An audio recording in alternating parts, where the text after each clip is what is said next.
আমি আমার ফিউচার নিয়ে ভাবি না। না, এখন পর্যন্ত তার সাথে আমার কথা হয় নাই, বাট আমি ফিল করি যে সে আমাকে ওয়েলকাম জানাচ্ছে।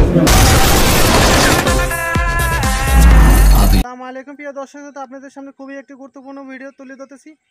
সকল দর্শককে অনুরোধ থাকবে ভিডিওটি দেখার জন্য। ভালো লাগলে আমাদের চ্যানেলটিকে সাবস্ক্রাইব করে আমাদের চ্যানেলের পাশেই থাকবেন। দর্শক কথা বাড়াবো না, আমরা মূল ভিডিও আপনাদের সামনে তুলে ধরতেছি, দেখুন। কিছু একটা এটাতে আসলে কিছু একটা আছে, একটু ভালো ছবি। এটা এমন একটা ছবি যখন কিনা সারা বাংলাদেশের আফরান নিশো ভক্তরা অপেক্ষা করছে শাকিব খানের সাথে টক্কর দেওয়ার জন্য, ঠিক সেই সময় আফরান নিশোর দাগি সিনেমা রিলিজ হওয়ার আগেই শাকিব খানের বরবাদের কাছে হার মেনে নিয়েছে আফরান নিশো এবং গণমাধ্যমে শাকিব খানকে নিয়ে এমন এক কথা বললো যেটা শোনার পর আপনিও বলবেন সিনেমা এবং নাটকের হিরোর মধ্যে আসলে ভাই পার্থক্য এই জায়গাতেই। সম্প্রতি সুপারস্টার শাকিব খানের বরবাদ সিনেমার ফার্স্ট লুক প্রকাশের পর সামাজিক যোগাযোগ মাধ্যমে হইচই পড়ে গিয়েছে।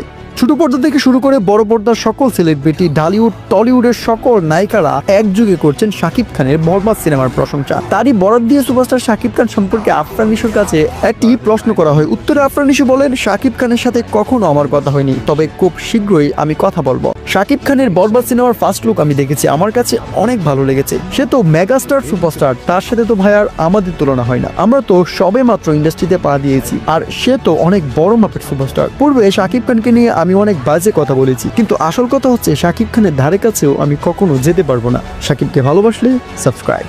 আপনারা কেউ জান